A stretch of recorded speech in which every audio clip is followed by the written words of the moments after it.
ముందుకు పోయేవాడు ఆలోచన డిఫరెంట్గా ఉంటుంది. ఈ కులం తన్నుకునేవాడు ఆలోచన డిఫరెంట్గా ఉంటుంది. మీకు అన్నీ అర్థమవుతున్నాయి, కానీ మీకు అన్నీ మీ చేతికి రావాలి. మనకి కావాలి అని ఎన్నాళ్ళు అడుగుతారు మీరు. పనిచేయాలి దానికోసం. ఒకటి, కమ్యూనిటీని లీడ్ చేయడం అంత ఈజీ కాదు. ఎందుకంటే చెప్పాను కదా, ఇది వెరీ స్కాటర్డ్ కమ్యూనిటీ. ఆ అడాప్ట్నెస్ లేదు. బిజినెస్ పరంగా కానీ, పాలిటిక్స్ పరంగా కానీ ఈ సంఘాన్ని పాడు చేస్తున్నారు కొంతమంది నాయకులు. చంద్రబాబు నాయుడు అయిపోయాడు, జగన్మోహన్ రెడ్డి అయిపోయాడు, వైఎస్ రాజశేఖర రెడ్డి అయిపోయాడు, ఎన్టీఆర్ అయిపోయాడు, ఇంకెవరు అయిపోయారు. మేము ఎక్కువ మంది ఉన్నాం, మాకు ఇవి జరగాలి అని డిమాండ్ చేయడం మీరు ఆపేయండి. మీరు ఎక్కువ మంది ఉంటే అది ఎవరికి గొప్పేం కాదు. ఎక్కువ తక్కువ ఎక్కడ చూడాలి? మీ శ్రమలో చూడాలి, మీ కష్టంలో చూడాలి, మీ ఆలోచనలో చూడాలి, మీ దృక్పథంలో చూడాలి. మేము ఎక్కువ మంది ఉన్నాము, మాకు ఎక్కువ కావాలని అడగడం మానేయండి. ఇది అడుక్కోవడం. అసలు నిజంగా మీరు రాజ్యాధికారం కోసం శ్రమ పడేవాళ్ళైతే, నీ దగ్గర దమ్ముందా, నీ దగ్గర శక్తి ఉందా, నీ దగ్గర ఆలోచన ఉందా, నీ దగ్గర ఆ దృక్పథం ఉందా, దెన్ కమాన్, ప్రపంచం నేను రమ్మంటుంది. ఇప్పుడు మనల్ని పరిపాలిస్తున్న జగన్మోహన్ రెడ్డి వరకు ప్రతివాడు ఎదిరెళ్ళాడు, పోరాడాడు, కష్టపడ్డాడు, సాధించుకున్నాడు. ఆంధ్రప్రదేశ్లో కొంత విక్టిమ్హుడ్, కొంత బ్లేమింగ్ ఇలా ఎక్కువ కనిపిస్తాయి when it comes to Kapu community. అంటే ఇప్పుడు కాపు కమ్యూనిటీ సింగిల్ లార్జెస్ట్ కమ్యూనిటీ, 26% ఉంది. సో ఇక్కడ నుంచి లీడర్స్ ఎందుకు రావడం లేదు, లేదంటే రాజ్యాధికారం ఎందుకు చిక్కడం లేదు, సీఎం పదవి ఎందుకు దక్కడం లేదు, ఇలాగ బోల్డంత డిస్కషన్ ప్రత్యేకించి ఈ ఎలక్షన్ టైంలో జరుగుతుంది. అసలు ఒకసారి చూసుకుంటే Kapu community is a very scattered community. Even though వాళ్ళు పెద్ద గ్రూప్ ఉన్నా కూడా హయ్యర్ సెగ్మెంట్ ఉంది, తర్వాత బాగా పూర్ సెగ్మెంట్ కూడా ఉంది. వీళ్ళెవరు కూడా యాక్చువల్గా ఒకే నాయకుడి కింద పనిచేయాలన్న ఆలోచన కూడా తక్కువ. అలా అని చెప్పి 1950s ఆంధ్రప్రదేశ్ అవతరణ జరిగిన తర్వాత ఇప్పటికి సుమారు 70 years అయింది. ఇప్పుడు దాకా చూసుకుంటే కాపు కమ్యూనిటీ నుంచి బాగా ఎదిగిన లీడరు, లేదంటే చీఫ్ మినిస్టర్ అయిన లీడర్ ఎవరు లేరు. దానికి రీజన్ ఉంది.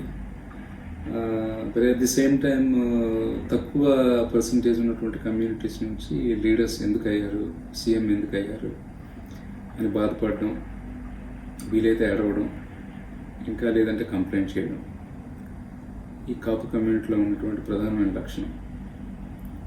అంతేగాని వాళ్ళు ఎందుకు అయ్యారు, వాళ్ళు ఎందుకు అంటే ఎలా అయ్యారు, వాళ్ళు చేసిన ప్రయత్నం ఏంటి అనేటటువంటి ఆ దిశానిర్దేశాన్ని పట్టుకోకుండా లైఫ్ లాంగ్ కంప్లైంట్ చేయడమే.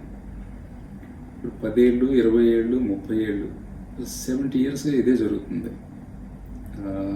ఐ థింక్ ఆ విక్టిమ్హుడ్ అన్నది ఈ కమ్యూనిటీలో తగ్గించుకుంటే మంచిది. ఇది నెంబర్ 1. నెంబర్ 2, మనం అవడం లేదు. ఎలా అవుతారు? దానికి ఒక రీజన్ ఉంది, దానికి ఒక సెపరేట్ ట్రాక్ ఒకటి ఉంది. ఎందుకు మనం అవ్వం అనేటటువంటి ఆలోచన నుంచి అసలు అవ్వాలంటే ఏం చేయాలన్న ఆలోచనకు రావడం అనేది చాలా చాలా ఇంపార్టెంట్. ఆ రియలైజేషన్ అనేది మిస్సింగ్. తర్వాత ఎంతోమంది వచ్చారు, ట్రై చేశారు ఈ కమ్యూనిటీని ఓన్ చేసుకోవడానికి. బట్ ఈ కమ్యూనిటీ నేను చెప్పినట్టు చాలా పెద్ద కమ్యూనిటీ. ఇందులో డిఫరెంట్ వేరియేషన్స్ ఉన్నాయి ఇన్ టర్మ్స్ ఆఫ్ సొసైటీ స్టేచర్లో. అందుకని వీళ్ళంత ఈజీగా కలిసేటటువంటి అవకాశం తక్కువ. సో ఇప్పటిదాకా కొంతమంది లీడర్స్ వచ్చారు, ఈ కమ్యూనిటీని మేము రిప్రజెంట్ చేస్తామని చెప్పారు. కానీ వాళ్ళు సాధించినటువంటి రిజల్ట్స్ ఏంటి అని మనం ఒకసారి చూసుకుంటే this is nothing. I mean that is reality. పెద్ద స్టాల్వార్డ్స్ ఉన్నారు ఈ కాపు కమ్యూనిటీ నుంచి. వాళ్ళు పెద్దగా ఎదిగారు, వాళ్ళు బాగా బాగుపడ్డారు, వాళ్ళ కుటుంబాలు బాగుపడ్డాయి. తప్పితే ఈ కమ్యూనిటీని ఎవ్వరు కూడా ఇంతవరకు బాగా చేయలేదు.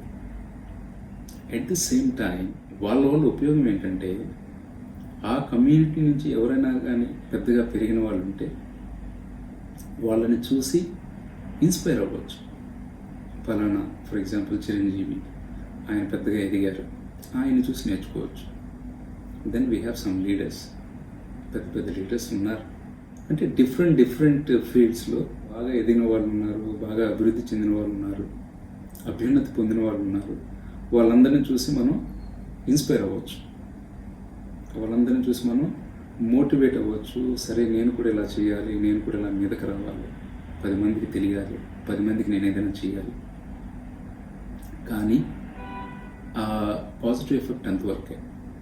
కానీ ఆ లీడర్స్ ఈ మొత్తం కమ్యూనిటీని ఓన్ చేసుకొని ఈ కమ్యూనిటీని నడిపించి తద్వారా ఆ మిగిలిన కమ్యూనిటీస్తో కొలాబరేట్ అయ్యి రాజ్యాధికారానికి ప్రయత్నించి ఉండవచ్చు, కానీ అది జరగలేదు.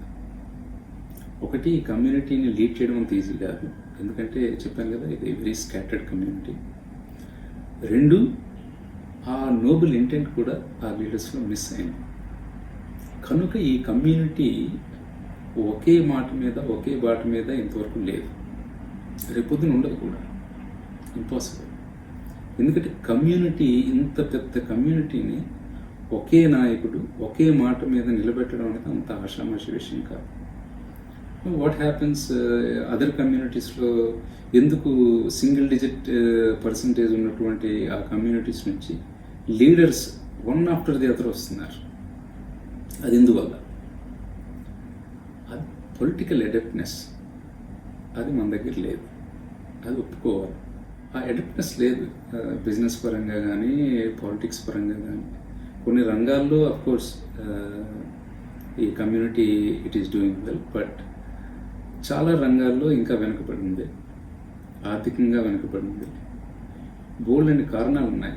ఇవన్నీ వదిలేసి ఊరికి ఈ కాపు, కమ్మ, రెడ్డి అని చెప్పి ఈ ఎగదోస్తూ, ఈ కులాల చిచ్చును రేపుతూ, ప్రత్యేకించి ఎన్నికలు వచ్చే టైంలో ఎక్కడ లేని ఈ కమ్యూనిటీ విద్వేషాలను రెచ్చగొడుతూ, ఒకరి మధ్య ఒకరికి ఉన్నటువంటి ఆ పరస్పర ప్రేమాభిమానాన్ని పూర్తిగా చెరిపేస్తూ ఈ సంఘాన్ని పాడు చేస్తున్నారు కొంతమంది నాయకులు. వారు ఏ నాయకులైనా కావచ్చు, ఎవరైనా సరే కులాల మధ్య చిచ్చును పెట్టి వారి పబ్బం గడుపుకోవడానికి ప్రయత్నిస్తుంటే వారు చేస్తున్నటువంటి ఒకే ఒక పని సంఘ విద్రోహం, సంఘాన్ని చెడగొట్టడం. ప్రత్యేకించి ఎన్నికల సమయంలో జరుగుతున్నటువంటి ఈ కులాల చిచ్చు ఈ ప్రజల మధ్య ఉన్నటువంటి ఆ సహోదర భావాన్ని బాగా తగ్గించి వేస్తుంది. ఇది ఏ నాయకుడు కూడా చేయకూడనటువంటి పని చేస్తున్నారు, ప్రత్యేకించి కాపు నాయకులు. నేను ఇప్పుడు చూస్తున్నాను చాలామంది నాయకులు, మేము కాపు నాయకులు అని చెప్పుకుంటూ మాకు రాజ్యాధికారం రావడం లేదు, లేదంటే మాకు సరైన సమన్యాయం జరగడం లేదు, సామాజిక న్యాయం జరగడం లేదు. అసలు ఎందుకు జరగాలి? ఇవి ఎవరో ఇస్తే తీసుకునేది కాదు ఈ న్యాయం.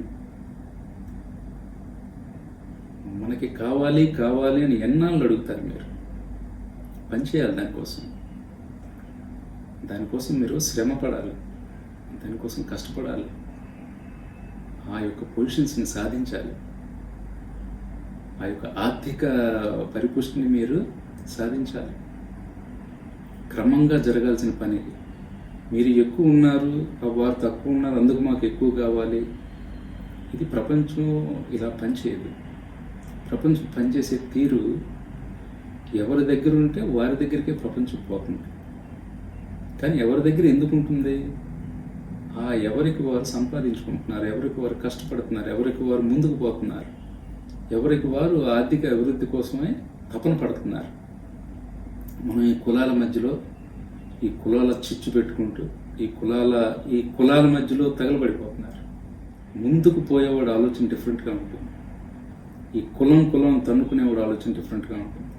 ఈ కులం అని చెప్పి మన మీద కులాన్ని మోపి మన మధ్యలో కులాల చిచ్చుని రేపి వాళ్ళు హ్యాపీగా బతుకుతున్నారు. కానీ వీళ్ళు ఈ కులం పేరుతో ఈ కులం చిచ్చులో తగలబడిపోతున్నారు.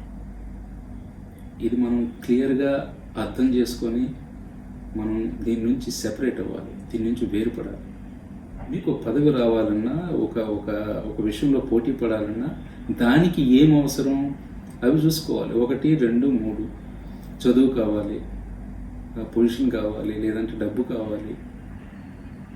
అలా చూసి దాని ప్రకారం మనం ముందుకు పోవాలి తప్పితే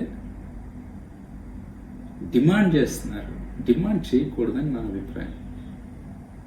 డిమాండ్ చేస్తే వచ్చేవి ఇచ్చేవి కావు ఇవి. ఇప్పుడు మీదనున్న ప్రతి వాళ్ళు ఇంక్లూడింగ్ మిస్టర్ జగన్ వాళ్ళు సంపాదించుకున్నారు అది. వాళ్ళ మీద ఏడుపు దేనికి? చంద్రబాబు నాయుడు అయిపోయాడు, జగన్మోహన్ రెడ్డి అయిపోయాడు, వైఎస్ రాజశేఖర రెడ్డి అయిపోయాడు, ఎన్టీఆర్ అయిపోయాడు, ఇంకెవరు అయిపోయారు, నాదెండ్ల అయిపోయాడు, లేదంటే చెన్నారెడ్డి అయిపోయాడు, రేవంత్ రెడ్డి అయిపోయాడు, కేసీఆర్ అయిపోయాడు. సాధించుకున్నారు వాళ్ళు, ఎదిరించారు, పోరాడారు, సాధించారు, అయ్యారు. మీరేం చేశారు? మీరేం చేస్తున్నారు? కులం కోసం మీరేం చేశారు? కులం అభివృద్ధి కోసం మీరేం చేశారు? ముందుకు వెళ్ళడం కోసం ఏం చేశారు? కంపీట్ చేయడానికి కోసం ఏం చేశారు? పోటీ పడడం కోసం ఏం చేశారు? పోటీలో నిలబడడం కోసం ఏం చేశారు? రేపు నేను పోటీ పడాలి, అందుకోసం నేను రెడీ అవ్వాలి, దానికోసం ఏం చేశారు? అది ఆలోచించండి. మేము ఎక్కువ మంది ఉన్నాం, మాకు ఇవి జరగాలి అని డిమాండ్ చేయడం మీరు ఆపేయండి. మీరు ఎక్కువ మంది ఉంటే అది ఎవరికి గొప్పేం కాదు. మీరు ఎక్కువ మంది ఉన్నారు, వాళ్ళు తక్కువ మంది ఉన్నారంటే వాళ్ళు తక్కువేం కాదు. వాళ్ళు తక్కువ మంది ఉంటే అది ఒక నెగిటివ్ పాయింట్ కాదు. మీరు ఎక్కువ మంది ఉన్నారని చెప్పి అదేమి మీకు ప్లస్ పాయింట్ కాదు. ఎక్కువ తక్కువ ఎక్కడ చూడాలి? మీ శ్రమలో చూడాలి, మీ కష్టంలో చూడాలి, మీ ఆలోచనలో చూడాలి, మీ దృక్పథంలో చూడాలి, మీ యొక్క తపనలో చూడాలి. అందులో చూడాలి ఎక్కువ తక్కువ. ఎవడి కష్టం వాడిది, ఎవడి ఫలితం వాడిది. దానికోసం శ్రమించండి. మేము ఎక్కువ మంది ఉన్నాము, మాకు ఎక్కువ కావాలని అడగడం మానేయండి. ఇది అడుక్కోవడం, అడగడం కూడా కాదు. మీరు ఎక్కువ మంది ఉంటే ఎవరికి గొప్ప? నేను సూటిగా మిమ్మల్ని అడుగుతున్నాను. తక్కువ మంది ఉంటే వాడు చేసిన తప్పేంటి? ఇప్పుడు చౌదరీస్ తక్కువ మంది ఉన్నారు, లేకపోతే రెడ్డిలు తక్కువ మంది ఉన్నారు, వాడు చేసిన తప్పేంటి?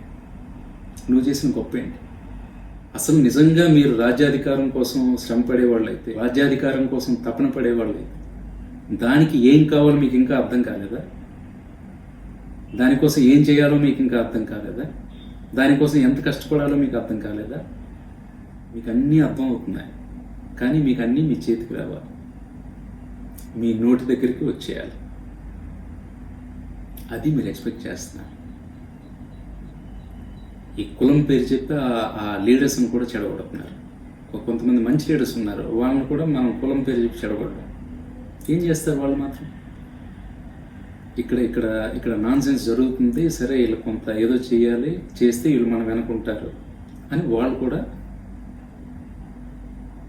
దయచేసి ఇది ఆపేయండి ప్లీజ్. Work hard please. మీకేం కావాలో మీకు క్లియర్గా మీకు తెలుసు. అది ఎలా వస్తుందో కూడా మీకు క్లియర్గా తెలుసు. ఎందుకంటే పక్కవాడు ఎలా సాధిస్తున్నాడో మీకు క్లియర్గా చూస్తున్నారు. ఆ దిశగా, ఆ లక్ష్యాన్ని మీరు నిర్దేశించుకుంటూ ఆ దిశగా మీరు ప్రయాణం చేయడం మొదలుపెట్టండి. అడుక్కోవడం ఆపేయండి. ఇంకెవరు? మనం యాచించే స్థాయి నుంచి శాసించే స్థాయికి మనం ఉన్నాం. ఎలా? యాచన ఏంటి, శాసన ఏంటి? Nonsense. నిజంగా యాచించే స్థాయి ఏమిటి? ఎందుకు? అదే, that is what I'm saying. Why do you demand? Why do you plead? Why do you beg? ఇదేమన్నా రూలా? రాజ్యాంగంలో రూల్ ఏమైనా రాసిందా? మీరు ఎక్కువ మంది ఉన్నారు కాబట్టి మీకు ఎక్కువ సేవలు చేయాలి ప్రభుత్వం? నో. సాధించుకోండి, మీకు మీరు సాధించుకోండి, చూసి నేర్చుకోండి.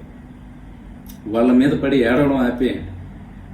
పెరుగుతున్న వాడిని చూసి ఏడవడం ఆపేసి ఎలా పెరగాలో ఆలోచన చేయండి. I think that should be the motive. మీ చుట్టుపక్కల ఉన్నారు కొంతమంది, అదే కమ్యూనిటీలో కొద్ది పెరుగుతున్న వాళ్ళు ఉన్నారు, వాళ్ళని చూసి నేర్చుకోండి ఎలా పెరగాలని. ఆ పెరిగిన వాళ్ళకి మరికొద్ది సహాయం చేయండి, ఎంకరేజ్ చేయండి.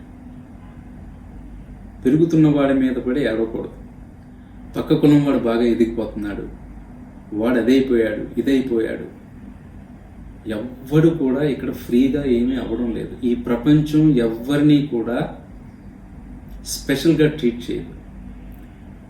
ప్రపంచం ఎప్పుడు కూడా అందరిని ఒకేలా ట్రీట్ చేస్తుంది. నీ దగ్గర దమ్ముందా, నీ దగ్గర శక్తి ఉందా, నీ దగ్గర ఆలోచన ఉందా, నీ దగ్గర ఆ దృక్పథం ఉందా, దెన్ కమాన్, ప్రపంచం నేను రమ్మంటుంది. నీ దగ్గర లేదా, ఏడుస్తుంటావా, అడుక్కుంటావా, ఎప్పుడు అయోమయంగా ఉంటావా, అది ఇది అని చూస్తుంటావా, then we don't need you. ప్రపంచంకి నువ్వు అక్కర్లేదు. ప్రపంచానికి అందరూ ఒకటే గుర్తుపెట్టుకోండి, ఎవరిని స్పెషల్ ట్రీట్మెంట్ చేయదు. ఎవ్వరికి ఆ స్పెషల్ ట్రీట్మెంటు, ఆ స్పెషల్ స్టేటస్ ఇవ్వదు. సాధించుకోవాలి. ఇప్పుడు మనల్ని పరిపాలిస్తున్న జగన్మోహన్ రెడ్డి వరకు ప్రతివాడు ఎదిరెళ్ళాడు, పోరాడాడు, కష్టపడ్డాడు, సాధించుకున్నాడు. మీకు నిజంగా దమ్ముంటే కష్టపడండి, ఎదురెళ్ళండి, పోరాడండి, సాధించుకోండి, తెచ్చుకోండి, అనుభవించండి. అడుక్కోకండి, ఆపేయండి. Thank you.